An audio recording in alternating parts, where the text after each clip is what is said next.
ಓಂ ಶಾಂತಿ. ಇಂದಿನ ದಿನಾಂಕ 18/6/2022. ಮಧುರ ಮಕ್ಕಳೇ, 21 ಜನ್ಮಗಳಿಗೆ ಸ್ವರಾಜ್ಯವನ್ನು ಪಡೆಯಬೇಕೆಂದರೆ ದೇಹ ಸಹಿತ ದೇಹ ಎಲ್ಲ ಪರಿವೆಯನ್ನು ಮರೆತು ಒಬ್ಬ ತಂದೆಯನ್ನು ನೆನಪು ಮಾಡಿ.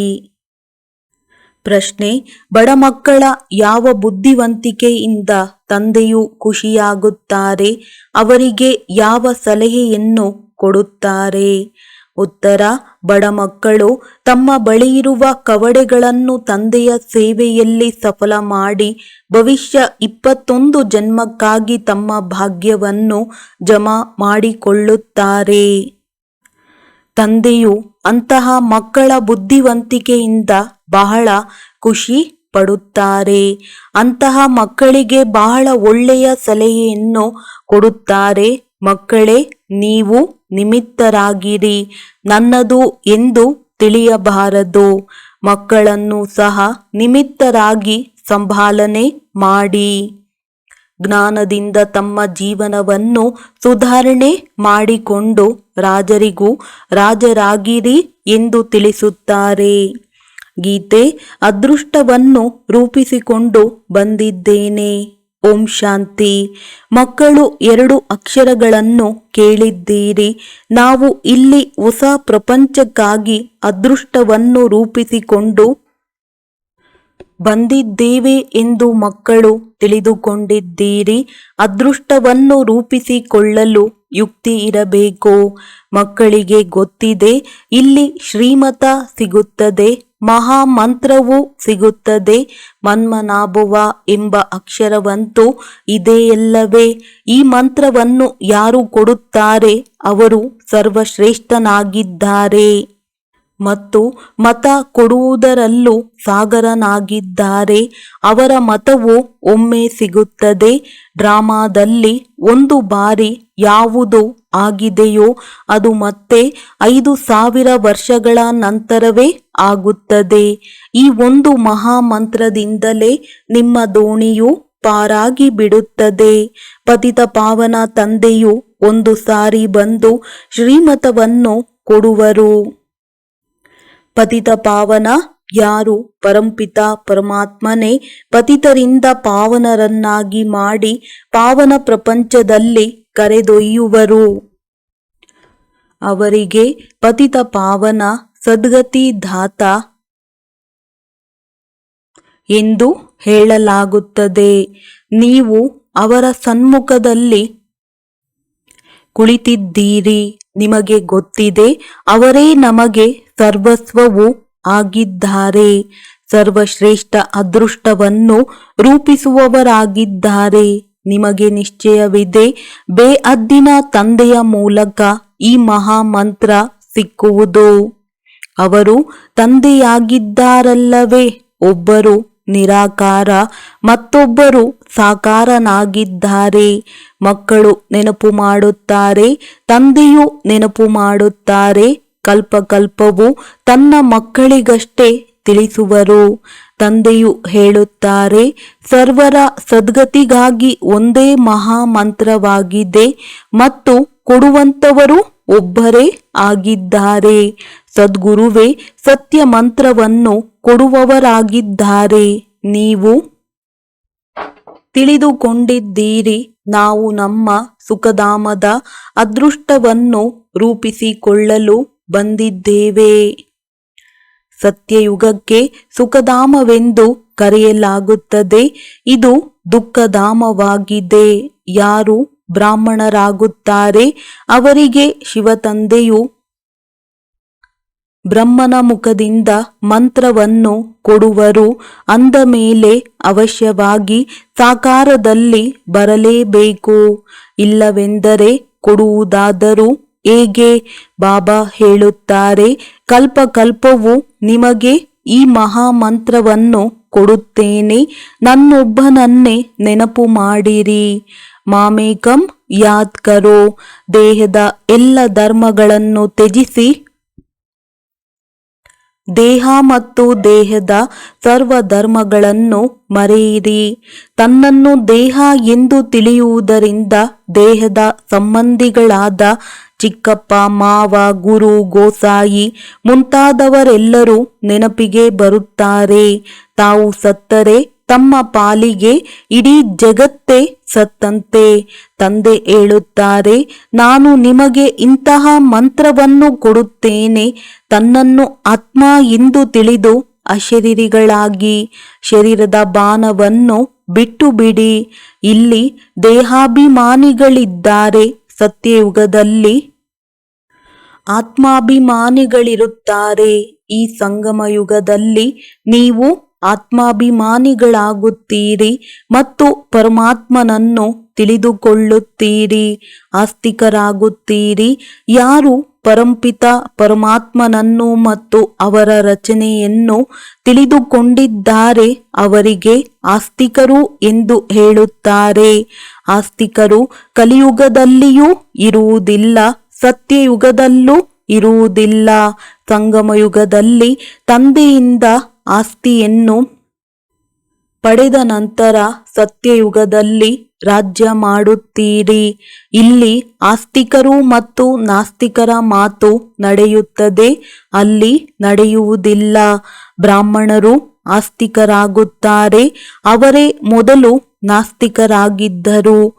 ಈ ಸಮಯದಲ್ಲಿ ಇಡೀ ಪ್ರಪಂಚ ನಾಸ್ತಿಕನಾಗಿದೆ. ಯಾರೂ ಸಹ ತಂದೆಯನ್ನಾಗಲಿ ಅಥವಾ ತಂದೆಯ ರಚನೆಯನ್ನಾಗಲಿ ತಿಳಿದುಕೊಂಡಿಲ್ಲ. ಸರ್ವವ್ಯಾಪಿ ಎಂದು ಹೇಳುವರು. ನೀವು ಮಕ್ಕಳಿಗೆ ಒಬ್ಬ ಬೇಅದ್ದಿನ ತಂದೆಯ ಜೊತೆಯಲ್ಲಿ ಮಾತ್ರವೇ ಕೆಲಸವಿದೆ. ಅವರ ಶ್ರೀಮತ ಸಿಗುತ್ತದೆ ಅಥವಾ ಅದೃಷ್ಟವನ್ನು ರೂಪಿಸುವವರಾಗಿದ್ದಾರೆ.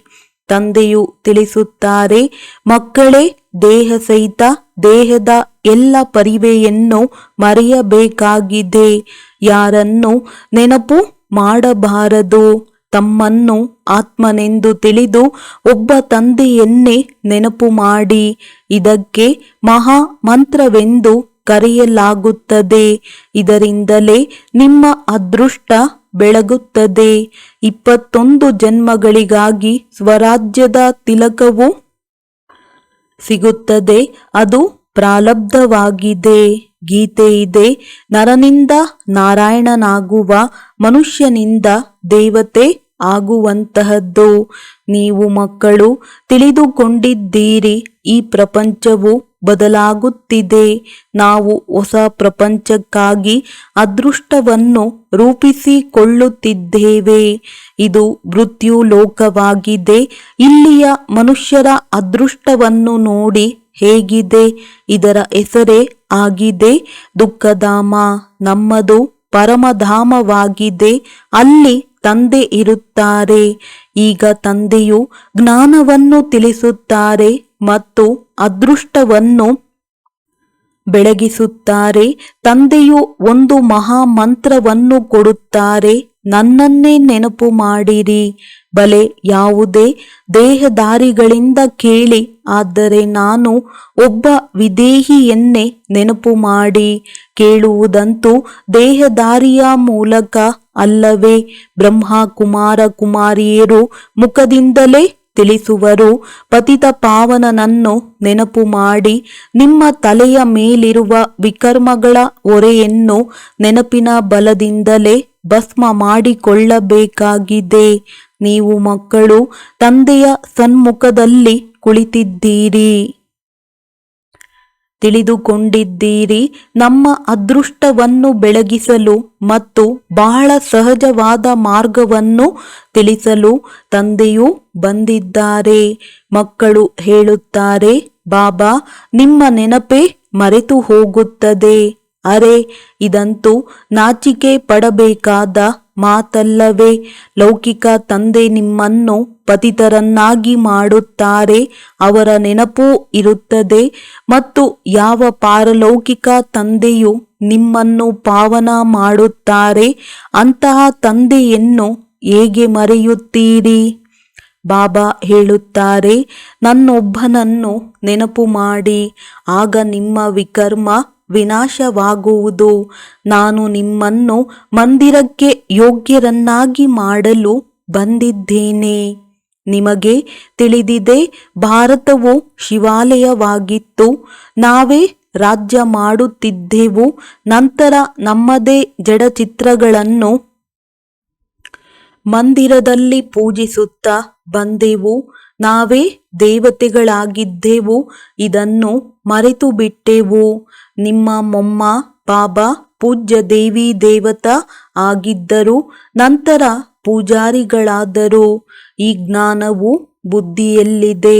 ವೃಕ್ಷದಲ್ಲಿಯೂ ಸಹ ಮುಖ್ಯವಾಗಿ ತೋರಿಸಲಾಗಿದೆ. ಮೊದಲು ಆದಿ ಸನಾತನ ದೇವಿ ದೇವತೆ ಆಗಿದ್ದರು, ಈಗ ಇಲ್ಲ. 5000 ವರ್ಷಗಳ ಮೊದಲು ಸತ್ಯಯುಗವಿತ್ತು, ಈಗ ಕಲಿಯುಗವಾಗಿದೆ. ಕಲಿಯುಗದ ನಂತರ ಮತ್ತೆ ಸತ್ಯುಗ ಬರಬೇಕಾಗಿದೆ. ಶ್ರೀಮತ ಕೊಡುವಂತಹ ತಂದೆಯು ಬಂದೇ ಬರಬೇಕು. ಪ್ರಪಂಚ ಖಂಡಿತವಾಗಿಯೂ ಬದಲಾಗಲೇಬೇಕು. ಡಂಗೂರವನ್ನು ಬಾರಿಸುತ್ತಿರುತ್ತೀರಿ, ವೃಕ್ಷವಂತೂ ಬೇಗ ವೃದ್ಧಿಯಾಗುವುದಿಲ್ಲ. ವಿಘ್ನಗಳು ಬರುತ್ತವೆ. ಭಿನ್ನ ಭಿನ್ನ ನಾಮರೂಪದಲ್ಲಿ ಸಿಕ್ಕಿ ಹಾಕಿಕೊಳ್ಳುವರು. ತಂದೆಯು ಸಿಕ್ಕಿ ಹಾಕಿಕೊಳ್ಳಬೇಡಿ ಎಂದು ತಿಳಿಸುತ್ತಾರೆ. ಬಲೆ ಗೃಹಸ್ಥ ವ್ಯವಹಾರದಲ್ಲಿ ಇರಿ, ಆದರೆ ತಂದೆಯನ್ನು ನೆನಪು ಮಾಡಿ ಮತ್ತು ಪವಿತ್ರರಾಗಿ. ಭಗವಾನುವಾಚ, ಕಾಮ ಮಹಾ ಶತ್ರುವಾಗಿದೆ. ಹಿಂದೆಯೂ ಸಹ ಗೀತೆಯ ಭಗವಂತನು ಹೇಳಿದ್ದರು, ಈಗಲೂ ಮತ್ತೆ ಹೇಳುತ್ತಾರೆ. ಗೀತೆಯ ಭಗವಂತನು ಅವಶ್ಯವಾಗಿ ಕಾಮದ ಮೇಲೆ ವಿಜಯಿಯನ್ನಾಗಿ ಮಾಡಿಸಿದ್ದರು. ಒಂದು ರಾವಣ ರಾಜ್ಯ ಆಗಿದೆ, ಮತ್ತೊಂದು ರಾಮರಾಜ್ಯವಾಗಿದೆ. ರಾಮರಾಜ್ಯ ಆಗಲು ರಾವಣ ರಾಜ್ಯ ರಾತ್ರಿಯಾಗಿದೆ. ತಂದೆಯು ಹೇಳುತ್ತಾರೆ, ಈಗ ಈ ರಾವಣ ರಾಜ್ಯವು ಸಮಾಪ್ತಿಯಾಗಲಿದೆ. ಇದಕ್ಕಾಗಿಯೇ ಎಲ್ಲ ಸಿದ್ಧತೆಗಳು ಆಗಿವೆ. ತಂದೆಯು ಓದಿಸಿ ಕರೆದುಕೊಂಡು ಹೋಗುವರು. ನಂತರ ನಿಮಗೆ ರಾಜ್ಯ ಬೇಕಾಗುವುದು. ಈ ಪತಿತ ಸೃಷ್ಟಿಯಲ್ಲಿ ರಾಜ್ಯ ಮಾಡುತ್ತೀರೇನು? ಶಿವತಂದೆ ಕಾಲುಗಳನ್ನು ಇಡಲು ಅವರಿಗೆ ಕಾಲುಗಳೇ ಇಲ್ಲ. ದೇವತೆಗಳ ಕಾಲುಗಳು ಈ ಪತಿತ ಪ್ರಪಂಚದ ಮೇಲೆ ಇಡಲು ಸಾಧ್ಯವೇ ಇಲ್ಲ. ನೀವು ತಿಳಿದುಕೊಂಡಿದ್ದೀರಿ, ನಾವು ದೇವತೆಗಳಾಗುತ್ತಿದ್ದೇವೆ, ನಂತರ ಭಾರತದಲ್ಲಿಯೇ ಬರುತ್ತೇವೆ. ಆದರೆ ಸೃಷ್ಟಿಯು ಬದಲಾಗಿ ಕಲಿಯುಗದಿಂದ ಸತ್ಯಯುಗವಾಗಿ ಬಿಡುತ್ತದೆ. ಈಗ ನೀವು ಶ್ರೇಷ್ಠರಾಗುತ್ತಿದ್ದೀರಿ. ಬಹಳ ಮಕ್ಕಳು ಹೇಳುತ್ತಾರೆ, ಬಾಬಾ ಬಹಳ ಬಿರುಗಾಳಿ ಬರುತ್ತವೆ. ನೀವು ತಂದೆಯನ್ನು ಮರೆಯುತ್ತೀರಿ. ತಂದೆಯ ಮತದಂತೆ ನಡೆಯುವುದಿಲ್ಲ ಎಂದು ತಂದೆಯು ತಿಳಿಸುತ್ತಾರೆ. ಮಕ್ಕಳೇ, ಭ್ರಷ್ಟಾಚಾರಿಗಳಾಗಬೇಡಿ. ಶ್ರೇಷ್ಠಾತಿ ಶ್ರೇಷ್ಠ ತಂದೆಯ ಮತ ಸಿಗುತ್ತದೆ. ನಿಮಗೆ ಓದಿಸುವಂತವರು ಒಬ್ಬರೇ ಆಗಿದ್ದಾರೆ. ಅವರು ನನ್ನೊಬ್ಬನನ್ನೇ ನೆನಪು ಮಾಡಿ ಎಂದು ಹೇಳುತ್ತಾರೆ. ಈ ಬ್ರಹ್ಮನ ರಥವನ್ನು ನೆನಪು ಮಾಡಬಾರದು. ರಥ ಮತ್ತು ರತಿ, ಕುದುರೆ ಗಾಡಿಯ ಮಾತಂತೂ ಇಲ್ಲ. ಅದರಲ್ಲಿ ಕುಳಿತು ಜ್ಞಾನವನ್ನು ಕೊಡಲು ಹೇಗೆ ಸಾಧ್ಯ? ಈ ಸಮಯದಲ್ಲಂತೂ ಎಲ್ಲರೂ ವಿಮಾನದ ಸವಾರಿಗಳಾಗಿದ್ದಾರೆ. ವಿಜ್ಞಾನವು ಬಹಳಷ್ಟು ತೀವ್ರವಾಗಿದೆ. ಮಾಯೆಯ ಆಡಂಬರವು ಬಹಳ ವಿಸ್ತಾರವಾಗಿದೆ. ವರ್ತಮಾನ ಸಮಯದಲ್ಲಂತೂ ಒಬ್ಬರನ್ನೊಬ್ಬರು ಬಹಳ ಸತ್ಕರಿಸುತ್ತಾರೆ. ಎಲ್ಲಿಂದಲಾದರೂ ಪ್ರಧಾನಮಂತ್ರಿ ಬಂದರೆ ಅವರಿಗೆ ಬಹಳ ಗೌರವ ಸಿಗುತ್ತದೆ. 15 ದಿನಗಳ ನಂತರ ಎಲ್ಲ ಗೌರವವು ಇಳಿದು ಬಿಡುತ್ತದೆ. ರಾಜರಿಗೂ ಬಹಳ ಕಷ್ಟವಿದೆ, ಭಯ ಪಡುತ್ತಿರುತ್ತಾರೆ. ನಿಮಗೆ ಎಷ್ಟೊಂದು ಸಹಜವಾದ ಜ್ಞಾನ ಸಿಗುತ್ತದೆ. ನೀವು ಎಷ್ಟು ಬಡವರಾಗಿದ್ದೀರಿ, ಕವಡೆಯೂ ಇಲ್ಲ. ಬಾಬಾ ಇದೆಲ್ಲವೂ ನಿಮ್ಮದೇ ಆಗಿದೆ ಎಂದು ತಂದೆಯನ್ನು ಟ್ರಸ್ಟಿಯನ್ನಾಗಿ ಮಾಡುತ್ತೀರಿ. ನಂತರ ಬಾಬಾ ಹೇಳುತ್ತಾರೆ, ಒಳ್ಳೆಯದು, ನೀವೇ ನಿಮಿತ್ತರಾಗಿ ಇರಿ. ಒಂದು ವೇಳೆ ನಮ್ಮದು ಎಂದು ತಿಳಿದರೆ ಇದು ನಿಮ್ಮ ಬುದ್ಧಿವಂತಿಕೆ ಎಲ್ಲ. ಶ್ರೀಮತದಂತೆ ನಡೆಯಬೇಕು. ಯಾರು ನಿಮಿತ್ತರಾಗಿರುತ್ತಾರೆ ಅವರು ಶ್ರೀಮತದಂತೆ ನಡೆಯುವರು. ನೀವು ಬಡ ಮಕ್ಕಳು ತಿಳಿದುಕೊಳ್ಳುತ್ತೀರಿ. ಈ ಕಲ್ಲು ಮಣ್ಣು ಎಲ್ಲವನ್ನು ತಂದೆಗೆ ಕೊಡೋಣ. ಬಾಬಾ ಅಂತವರಿಗೆ ಬಹಳ ಉತ್ತಮವಾದ ಸಲಹೆ ಕೊಡುತ್ತಾರೆ. ಮಕ್ಕಳನ್ನು ಸಂಭಾಲನೆ ಮಾಡಬೇಕು. ಈ ಸಮಯದಲ್ಲಿ ನಿಮಗೆ ಜ್ಞಾನ ಸಿಗುತ್ತದೆ. ಇದರಿಂದ ನಿಮ್ಮ ಭವಿಷ್ಯ ಸುಧಾರಣೆ ಆಗುತ್ತದೆ ಮತ್ತು ರಾಜರಿಗೂ ರಾಜರಾಗುತ್ತೀರಿ. ಸಲಹೆಯನ್ನು ಕೊಡುವುದು ತಂದೆಯ ಕರ್ತವ್ಯವಾಗಿದೆ. ತಂದೆಯನ್ನು ನೆನಪು ಮಾಡಬೇಕಾಗಿದೆ. ದಯೆ ಬರಬೇಕಾಗಿದೆ. ಹಳ್ಳದಲ್ಲಿ ಬೀಳುವವರನ್ನು ಮುಕ್ತರನ್ನಾಗಿ ಮಾಡಬೇಕು. ಬಹಳ ಯುಕ್ತಿಯಿಂದ ನಡೆಯಬೇಕಾಗುತ್ತದೆ. ಶೂರ್ಪಣಖ, ಪೂತನ, ಅಜಾಮಿಳ, ದುರ್ಯೋಧನ ಇವೆಲ್ಲವೂ ಈಗಿನ ಹೆಸರುಗಳಾಗಿವೆ. ಈಗಿನ ದೃಶ್ಯವು ಮತ್ತೆ ಕಲ್ಪದ ನಂತರ ಬರುತ್ತದೆ. ಅದೇ ತಂದೆಯು ಸನ್ಮುಖದಲ್ಲಿ ಬಂದು ಜ್ಞಾನ ಕೊಡುತ್ತಾರೆ ಮತ್ತು ಮನುಷ್ಯರಿಂದ ದೇವತಾ ಪದವಿಯನ್ನು ಪ್ರಾಪ್ತಿ ಮಾಡಿಸುತ್ತಾರೆ. ನೀವು 5000 ವರ್ಷಗಳ ಮೊದಲಿನಂತೆ ಆಸ್ತಿಯನ್ನು ತೆಗೆದುಕೊಳ್ಳಲು ಬಂದಿದ್ದೀರಿ. ಮೊದಲು ಸಹ ಮಹಾಭಾರತ ಯುದ್ಧವು ನಡೆದಿತ್ತು. ಈ ಯುದ್ಧವು ಅದರೊಂದಿಗೆ ಸಂಬಂಧವಿದೆ. ಬಾಬಾ ಚೆನ್ನಾಗಿ ತಿಳಿಸಿ ಮನುಷ್ಯರಿಂದ ದೇವತಾ ಪದವಿಯನ್ನು ಪ್ರಾಪ್ತಿ ಮಾಡಿಸುತ್ತಾರೆ. ತಂದೆಯಿಂದ ಆಸ್ತಿಯನ್ನು ಪಡೆಯಲು ನೀವು ಬಂದಿದ್ದೀರಿ. ಬ್ರಹ್ಮನಿಂದಾಗಲಿ ಅಥವಾ ಜಗದಂಬೆಯಿಂದಾಗಲಿ ಅಥವಾ ಬೀಕೆಗಳಿಂದಾಗಲಿ ಆಸ್ತಿ ಸಿಗುವುದಿಲ್ಲ. ಬ್ರಹ್ಮನೂ ಸಹ ತಂದೆಯಿಂದಲೇ ಆಸ್ತಿಯನ್ನು ಪಡೆಯುವರು. ಅನ್ಯರಿಗೂ ತಿಳಿಸುತ್ತಾರೆ. ನೀವು ಜಗತ್ಪಿತನ ಮಕ್ಕಳಾಗಿ ಅವರಿಂದ ಆಸ್ತಿಯನ್ನು ಪಡೆಯುತ್ತೀರಿ. ಎಲ್ಲರಿಗೂ ಭಿನ್ನವಾಗಿಯೇ ತಿಳಿಸುತ್ತಾರೆ. ಮಕ್ಕಳೇ, ನನ್ನನ್ನು ನೆನಪು ಮಾಡಿ ಎನ್ನುವಂತಹ ಬಾಣವು ನೇರವಾಗಿ ನಾಟುತ್ತದೆ. ತಂದೆಯು ಹೇಳುತ್ತಾರೆ, ಮಕ್ಕಳೇ, ನೀವು ನನ್ನಿಂದಲೇ ಆಸ್ತಿಯನ್ನು ಪಡೆಯಬೇಕು.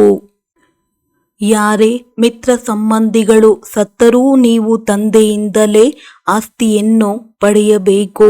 ಇದರಲ್ಲಿ ಬಹಳ ಖುಷಿ ಇರಬೇಕು. ಅರೆ, ಅದೃಷ್ಟವನ್ನು ಮಾಡಿಕೊಳ್ಳಲು ಬಂದಿದ್ದೀರಿ. ತಿಳಿದುಕೊಂಡಿದ್ದೀರಿ, ಬಾಬಾ ನಮ್ಮನ್ನು ಮತ್ತೆ ಸ್ವರ್ಗದ ಮಾಲೀಕರನ್ನಾಗಿ ಮಾಡುತ್ತಾರೆ ಅಂದಾಗ ಈ ನಡವಳಿಕೆಯನ್ನು ಧಾರಣೆ ಮಾಡಿ ವಿಕಾರಗಳಿಂದ ಮುಕ್ತರಾಗಬೇಕಾಗಿದೆ. ನಾವು ಪಾವನ ನಿರ್ವಿಕಾರಿ ಆಗುತ್ತಿದ್ದೇವೆ.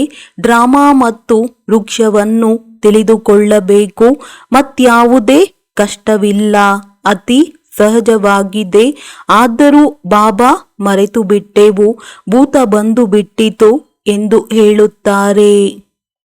ಬಾಬಾ ಹೇಳುತ್ತಾರೆ, ಈ ಭೂತಗಳನ್ನು ಓಡಿಸಿಬಿಡಿ.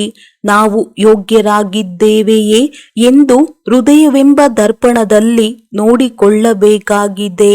ತಂದೆಯು ಕುಳಿತು ತಿಳಿಸಿಕೊಡುತ್ತಾರೆ, ಮಧುರಾತಿ ಮಧುರ ಸೌಭಾಗ್ಯಶಾಲಿ ಮಕ್ಕಳೇ, ನೀವು ಸೌಭಾಗ್ಯಶಾಲಿಗಳಾಗಲು ಬಂದಿದ್ದೀರಿ. ಈಗಂತೂ ಎಲ್ಲರೂ ದುರ್ಭಾಗ್ಯಶಾಲಿ ಆಗಿದ್ದಾರಲ್ಲವೇ? ಭಾರತವಾಸಿಗಳೇ ಸೌಭಾಗ್ಯಶಾಲಿ ಆಗಿದ್ದರು. ಎಷ್ಟೊಂದು ಸಾಹುಕಾರರಾಗಿದ್ದರು. ಇದು ಭಾರತದ ಮಾತಾಗಿದೆ. ತಂದೆಯು ತಿಳಿಸುತ್ತಾರೆ, ನೀವು ತಮ್ಮನ್ನು ಆತ್ಮನೆಂದು ತಿಳಿಯಿರಿ. ಏಕೆಂದರೆ ನೀವು ನನ್ನ ಬಳಿ ಬರಬೇಕೆಂದರೆ ಅಂತ್ಯಮತಿ ಸೋಗತಿಯಾಗಿ ಬಿಡುವುದು. ಈಗ ನಾಟಕವು ಪೂರ್ಣವಾಗಲಿದೆ. ಉಪಾಯವನ್ನು ತಿಳಿಸುತ್ತಾರೆ. ಎಲ್ಲ ಪಾಪಗಳಿಂದ ಮುಕ್ತರಾಗಿ, ಆಗ ಪುಣ್ಯಾತ್ಮರಾಗುತ್ತೀರಿ. ಪುಣ್ಯಾತ್ಮರ ಪ್ರಪಂಚವು ಇತ್ತಲ್ಲವೇ? ಅದು ಪುನರ್ಸ್ಥಾಪನೆ ಆಗಲಿದೆ. ಹಳೆಯ ಪ್ರಪಂಚವು ಬದಲಾಗಿ ಹೊಸದಾಗಬೇಕು. ತಿಳಿದುಕೊಳ್ಳುತ್ತಾರೆ, ಪ್ರಾಚೀನ ಭಾರತ ಸ್ವರ್ಗವಾಗಿತ್ತು. ಸ್ವರ್ಗದ ಸ್ಥಾಪಕ ತಂದೆಯು ಸ್ವರ್ಗವನ್ನು ರಚನೆ ಮಾಡಿದ್ದರು. ಅವರು ಯಾವಾಗ ಬಂದರು? ಈ ಸಮಯದಲ್ಲಿ ಬರುತ್ತಾರೆ. ಇದಕ್ಕೆ ಕಲ್ಯಾಣಕಾರಿ ತಂದೆಯು ಬರುವಂತಹ ಸಮಯ ಎಂದು ಹೇಳಲಾಗುವುದು. ಈ ರಾವಣ ಸಂಪ್ರದಾಯ ಎಷ್ಟು ದೊಡ್ಡದಾಗಿದೆ. ರಾಮನ ಸಂಪ್ರದಾಯವು ಬಹಳ ಚಿಕ್ಕದಾಗಿರುವುದು. ಇಲ್ಲಿ ವೃದ್ಧಿಯನ್ನು ಪಡೆಯುತ್ತಾರೆ. ಮಕ್ಕಳು ಮತ್ತೆ ತಂದೆಯಿಂದ ಆಸ್ತಿಯನ್ನು ತೆಗೆದುಕೊಳ್ಳಲು ಬರುತ್ತಿರುತ್ತಾರೆ. ಪ್ರದರ್ಶನಿ ಅಥವಾ ಪ್ರೊಜೆಕ್ಟರ್ ಮೂಲಕ ತಿಳಿಸಿಕೊಡುತ್ತೀರಿ. ಈಗಂತೂ ಬಹಳ ಸರ್ವಿಸ್ ಮಾಡಬೇಕಾಗಿದೆ. ತಂದೆಯು ಹೇಳುತ್ತಾರೆ, ಮುದ್ದಾದ ಮಕ್ಕಳೇ, ಇದು ನಾಟಕವಾಗಿದೆ. ಆದರೆ ಇಲ್ಲಿಯವರೆಗೆ ಏನಾಯಿತು ಅದನ್ನು ಅಕ್ಯುರೇಟ್ ನಾಟಕವೆಂದೇ ಹೇಳುತ್ತಾರೆ. ತಂದೆಯು ಹೇಳುತ್ತಾರೆ, ಈ ನಾಟಕದಲ್ಲಿ ನಾನೂ ಸಹ ಬಂಧಿತನಾಗಿದ್ದೇನೆ. ಮಕ್ಕಳೇ, ಪತಿತ ಪ್ರಪಂಚದಲ್ಲಿ ನಾನೂ ಸಹ ಬರಬೇಕಾಗುತ್ತದೆ. ನೋಡಿ, ನಾನು ಮಕ್ಕಳಿಗೋಸ್ಕರ ಹೇಗೆ ಪರಮಧಾಮವನ್ನು ಬಿಟ್ಟು ಇಲ್ಲಿಗೆ ಬರುತ್ತೇನೆ. ಪ್ಲೇಗ್ನ ರೋಗಿಗಳನ್ನು ನೋಡಿ ವೈದ್ಯರು ದೂರ ಓಡಿ ಹೋಗುವುದಿಲ್ಲ. ಅವರಂತೂ ಬರಲೇಬೇಕಾಗುತ್ತದೆ. ಗಾಯನವನ್ನು ಮಾಡುತ್ತೀರಿ, ಪತಿತ ಪಾವನ ಬನ್ನಿ, ಬಂದು ಪಂಚವಿಕಾರಗಳಿಂದ ಬಿಡಿಸಿ ಪಾವನರನ್ನಾಗಿ ಮಾಡಿ, ಅರ್ಥಾತ್ ಮುಕ್ತರನ್ನಾಗಿ ಮಾಡಿ. ದುಃಖಧಾಮದಿಂದ ಸುಖಧಾಮದಲ್ಲಿ ಕರೆದುಕೊಂಡು ಹೋಗಿ. ಪರಮಾತ್ಮ ಮುಕ್ತಿದಾತನಾಗಿದ್ದಾರೆ. ಅವರು ಸರ್ವರ ಮುಕ್ತಿದಾತನಾಗಿದ್ದಾರೆ ಮತ್ತು ಮಾರ್ಗದರ್ಶಕನಾಗಿ ಹಿಂತಿರುಗಿ ಕರೆದುಕೊಂಡು ಹೋಗುತ್ತಾರೆ. ಮತ್ತೆ ಆತ್ಮಗಳು ನಂಬರ್ವಾರ್ ಬರುತ್ತಾರೆ. ಸೂರ್ಯವಂಶಿ, ನಂತರ ಚಂದ್ರವಂಶಿ, ಮತ್ತೆ ದ್ವಾಪರವು ಪ್ರಾರಂಭವಾಗುವುದರಿಂದ ನೀವು ಪೂಜಾರಿಗಳಾಗಿ ಬಿಡುತ್ತೀರಿ. ಆದ್ದರಿಂದಲೇ ದೇವತೆಗಳು ವಾಮ ಮಾರ್ಗದಲ್ಲಿ ಹೋದರೆಂದು ಗಾಯನವೂ ಇದೆ. ವಾಮ ಮಾರ್ಗದ ಚಿತ್ರಗಳನ್ನು ತೋರಿಸುತ್ತಾರೆ. ಆದರೆ ನೀವೀಗ ಪ್ರತ್ಯಕ್ಷದಲ್ಲಿ ತಿಳಿಯುತ್ತೀರಿ, ನಾವೇ ದೇವತೆಗಳಾಗಿದ್ದೆವು. ಇವು ಎಷ್ಟು ಸಹಜ ತಿಳಿದುಕೊಳ್ಳುವಂತಹ ಮಾತುಗಳಾಗಿವೆ. ಇದಂತೂ ಚೆನ್ನಾಗಿ ಬುದ್ಧಿಯಲ್ಲಿ ಧಾರಣೆಯಾಗಬೇಕು. ಈಗ ನೀವು ಮಕ್ಕಳು ತಮ್ಮ ಅದೃಷ್ಟವನ್ನು ರೂಪಿಸಿಕೊಳ್ಳಲು ಬಂದಿದ್ದೀರಿ. ಇಲ್ಲಿ ತಂದೆಯ ಸನ್ಮುಖದಲ್ಲಿ ಕುಳಿತಿದ್ದೀರಿ. ಬಾಕಿ ಶಿಕ್ಷಕರು ನಂಬರ್ವಾರ್ ಆಗಿರುತ್ತಾರೆ. ಇಲ್ಲಿ ಪ್ರಜಾಪಿತ ಬ್ರಹ್ಮರವರ ಮುಖದಿಂದ ಭಗವಂತನು ಎಲ್ಲ ವೇದ ಶಾಸ್ತ್ರಗಳ ಸಾರವನ್ನು ತಿಳಿಸಿದ್ದಾರೆ. ಮೊದಲು ಈ ಬ್ರಹ್ಮನೇ ಕೇಳುತ್ತಾರೆ. ಬ್ರಹ್ಮ ವಿಷ್ಣು ಶಂಕರರನ್ನು ಸೂಕ್ಷ್ಮವತನದಲ್ಲಿ ತೋರಿಸುತ್ತಾರೆ. ಈಗ ವಿಷ್ಣುವಂತೂ ಸತ್ಯಯುಗದ ಮಾಲೀಕನಾಗಿದ್ದಾರೆ ಮತ್ತು ಬ್ರಹ್ಮ ಸಂಗಮ ಯುಗದವರಾಗಿದ್ದಾರೆ. ಬ್ರಹ್ಮನಂತೂ ಇಲ್ಲಿಯೇ ಬೇಕಲ್ಲವೇ? ಆಗಲೇ ಬ್ರಾಹ್ಮಣರು ದೇವತೆಗಳಾಗುತ್ತಾರೆ. ಇದು ರುದ್ರ ಜ್ಞಾನ ಯಜ್ಞವಾಗಿದೆ. ಮೊದಲೂ ಸಹ ಈ ಯಜ್ಞವನ್ನು ರಚಿಸಲಾಗಿತ್ತು. ಇದರಲ್ಲಿಯೇ ಪ್ರಪಂಚವೆಲ್ಲವೂ ಸ್ವಾಹ ಆಗುತ್ತದೆ. ಎಲ್ಲರೂ ಸಮಾಪ್ತಿಯಾಗುತ್ತಾರೆ. ನೀವು ಮಕ್ಕಳು ನಂತರ ಹೊಸ ಪ್ರಪಂಚದಲ್ಲಿ ಬಂದು ರಾಜ್ಯ ಮಾಡುತ್ತೀರಿ. ಒಳ್ಳೆಯದು. ಮಧುರಾತಿ ಮಧುರ ಅಗಲಿ ಹೋಗಿ ಮರಳಿ ಸಿಕ್ಕಿರುವ ಮಕ್ಕಳ ಪ್ರತಿ ಮಾತಾಪಿತಾ ಬಾಪ್ ತಾದಾರವರ ನೆನಪು, ಪ್ರೀತಿ ಹಾಗೂ ಸುಪ್ರಭಾತ. ಆತ್ಮಿಕ ಮಕ್ಕಳಿಗೆ ಆತ್ಮಿಕ ತಂದೆಯ ನಮಸ್ತೆ. ಧಾರಣೆಗಾಗಿ ಮುಖ್ಯ ಸಾರ. ಆಂತರ್ಯದಿಂದ ಭೂತಗಳನ್ನು ತೆಗೆದು ನರನಿಂದ ನಾರಾಯಣನಾಗಲು ಯೋಗ್ಯರಾಗಬೇಕು. ನಾವು ಎಲ್ಲಿಯ ತನಕ ಯೋಗ್ಯರಾಗಿದ್ದೇವೆ ಎಂದು ಹೃದಯವೆಂಬ ದರ್ಪಣದಲ್ಲಿ ನೋಡಿಕೊಳ್ಳಬೇಕಾಗಿದೆ. ತಮ್ಮನ್ನು ಆತ್ಮನೆಂದು ತಿಳಿದು ಅಶರೀರಿಯಾಗಿ ತಂದೆಯನ್ನು ನೆನಪು ಮಾಡಬೇಕಾಗಿದೆ. ಶರೀರದ ಪರಿಯವೆಯೂ ಇರಬಾರದು. ಇಂತಹ ಅಭ್ಯಾಸ ಮಾಡಬೇಕು. ವರದಾನ: ಪವಿತ್ರತೆಯ ಘನತೆಯ ಮೂಲಕ ಸದಾ ಹರ್ಷಿತರಾಗಿರುವಂತಹ ಹರ್ಷಿತ ಚಿತ್ತ, ಹರ್ಷಿತ ಮುಖಿ ಭವ. ಪವಿತ್ರತೆಯ ರಾಯಲ್ಟಿ ಅರ್ಥಾತ್ ಸತ್ಯತೆಯಲ್ಲಿರುವ ಆತ್ಮರು ಸದಾ ಖುಷಿಯಲ್ಲಿ ನರ್ತಿಸುತ್ತಾರೆ. ಅವರಲ್ಲಿ ಕೆಲವೊಮ್ಮೆ ಖುಷಿ ಕಡಿಮೆ, ಕೆಲವೊಮ್ಮೆ ಹೆಚ್ಚಾಗುವುದಿಲ್ಲ. ದಿನ ಕಳೆದಂತೆ ಪ್ರತಿ ಸಮಯದಲ್ಲಿ ಇನ್ನೂ ಖುಷಿಯು ಹೆಚ್ಚಾಗುತ್ತಿರುತ್ತದೆ. ಅವರಲ್ಲಿ ಒಳಗೊಂದು ಹೊರಗೊಂದು ಇರುವುದಿಲ್ಲ. ವೃತ್ತಿ, ದೃಷ್ಟಿ, ಮಾತು ಹಾಗೂ ಚಲನೆ ಎಲ್ಲವೂ ಸತ್ಯವಾಗಿರುವುದು. ಇಂತಹ ಸತ್ಯವಾದ ಘನತೆಯುಳ್ಳ ಆತ್ಮರ ಚಿತ್ತದಿಂದಲೂ ಹಾಗೂ ಚಲನೆ ವಲನೆಯಿಂದಲೂ ಸದಾ ಹರ್ಷಿತವಾಗಿರುತ್ತಾರೆ. ಹರ್ಷಿತ ಚಿತ್ತ, ಹರ್ಷಿತ ಮುಖವು ಅವಿನಾಶಿಯಾಗಿರುವುದು. ಸ್ಲೋಗನ್: ಪ್ರಪಂಚದಲ್ಲಿ ಸರ್ವಶ್ರೇಷ್ಠವಾದ ಬಲ ಪವಿತ್ರತೆಯ ಬಲವಾಗಿದೆ. ಒಳ್ಳೆಯದು. ಓಂ ಶಾಂತಿ.